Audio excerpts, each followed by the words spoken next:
Yale has a proud tradition of involvement in and ties to military service.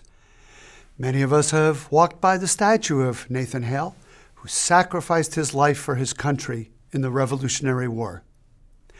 And we have read the cenotaph on the quadrangle that honors the hundreds of Yale students and alumni who died in World War I. Through our shared history, the Yale community is connected to thousands of Yalies who served in the First and Second World Wars, Korea, and Vietnam. This connection extends to the faculty, students, staff, and alumni who serve today. The spirit of service and sacrifice that link our military personnel is a hallmark of Yale's mission.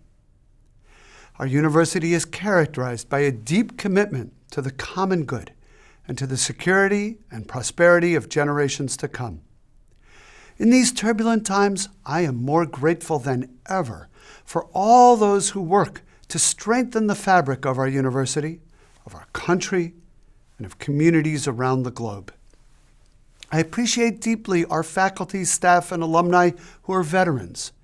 Yale is committed to supporting our veterans through programs like the Yale Veterans Network, a campus group of students, faculty, and staff, and the Yale Veterans Association, an alumni organization.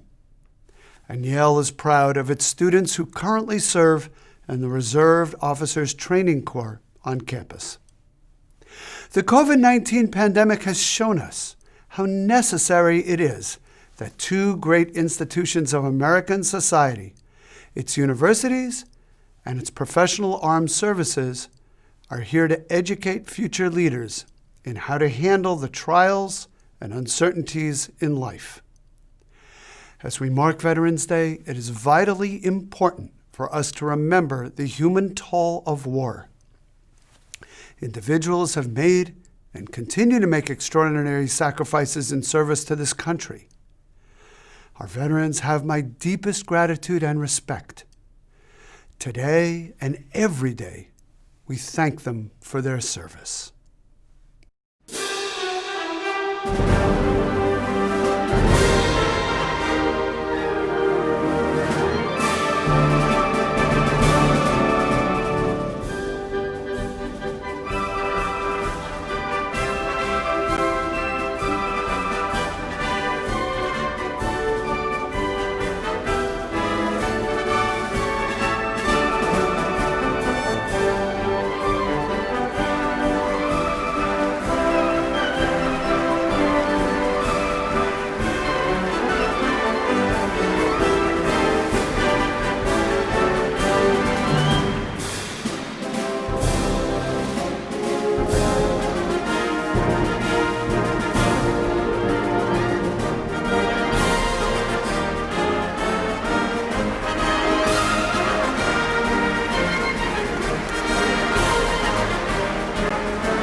To begin, I'd like to thank President Salovey and Secretary Goff Cruz for leading the university and honoring veterans each year. I also want to thank Dean Sodi, Patricia Way, and Jack Beecher, who each play a role in ensuring the success of student veterans. In 2011, I was looking for some excitement and a way to pay for college. Convinced I knew what I was doing, I enlisted in the Marine Corps. After working on unmanned aircraft and serving as a Marine security guard at embassies and consulates, I decided to earn a degree and an officer's commission through the Marine Corps' Enlisted to Officer program. In 2017, after being accepted to Yale's Eli Whitney Students Program, I moved to Connecticut to begin my assignment as a full-time undergraduate. After settling in, I couldn't wait to meet my neighbors. I was especially curious about Marion, who lives 3 doors down. Marion is 92 years old, and she spends most of her days pulling weeds and trimming flowers in the garden. Before COVID-19, she went to the gym 3 times a week. When her gym decided to close in March, she was outraged and told me that she just didn't know how she would stay in shape. Marion and I don't seem to have much in common. She was born in 1928, almost 90 years before all military jobs opened to women.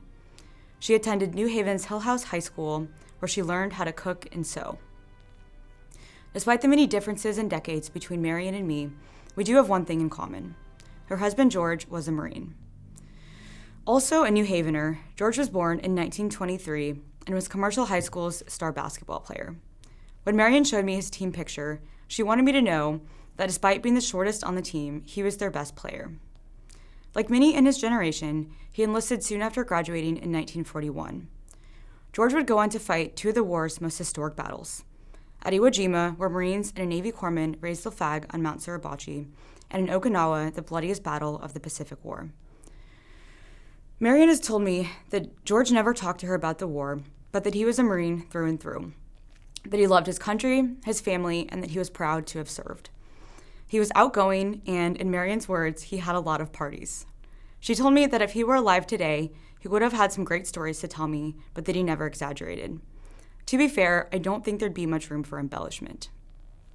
After returning from the war, he met Marion at Franklin Street's Falcon Dance Hall on Valentine's Day, 1946. They were married the next year, settled into civilian life, and eventually moved to the street we live on today. When George was in his 50s, he enrolled at the University of New Haven and earned a degree in business. Marion was very proud when she told me that this degree usually took 4 years, but that George did it in 2. I laughed when she said this, thinking about Zach Metcalf, Marine, and Timothy DeWhite, class of 2018, who also did it in 2. George and Marion were married for 70 years. What I've learned from Marion, besides how great life can be at 92, is that the pride that comes with service is not only felt by us, it's also felt by our families. This is part of the reason we celebrate. Veterans Day is for those who have served, and it's for Marion, for people like my own parents, and for many of you listening today who admire the service and sacrifice of someone close to you. I'm reminded of this each time Marion asks me about my experiences in the Marine Corps or invites me inside to show me pictures of George. I'm also reminded of this when the Naval ROTC midshipmen and I gather on the steps of Sterling Memorial Library and campus visitors stop to tell us about their son or daughter who is serving or their own stories from the Navy or the Marine Corps.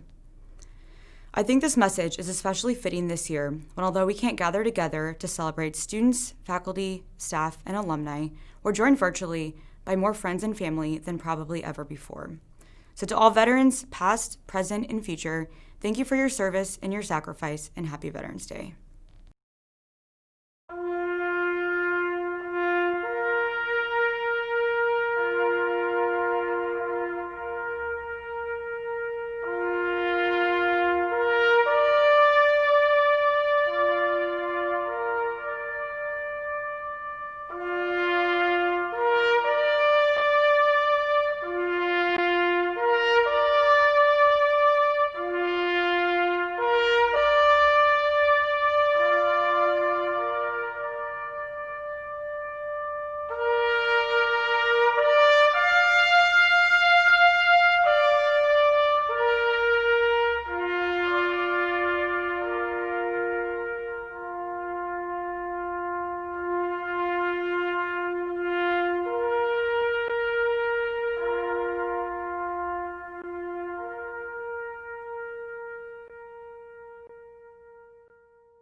Our loving and merciful God of many names and all generations, we are thankful beyond measure for the courage, commitment, and sacrifices of our veterans who have served bravely and selflessly in the United States Armed Forces on land, sea, or sky. The legacy of their service to our country and to our world is one that must never be forgotten. We remember with deep respect and unending gratitude those who have lost their lives in this service. We are forever in their debt, and we honor their families, whose loss can never really be made whole. Gracious God, we also ask for continued healing for all those who struggle with the visible and invisible scars of war. We ask special regard for those who have served but who have not been found and returned home, and for those who have returned but who have yet to find themselves at home. We hold close in our hearts those who are currently deployed and ask that your gentle hand watch over them and guide them safely back to their loved ones. May we never forget all that our many veterans have done to protect freedom and human rights. As we work to realize the kind of world you, our loving God, intends for us, may we continue to seek peace. Peace born from wisdom and understanding, nurtured with compassion and mercy, strengthened by courage and commitment. For this we say, Amen.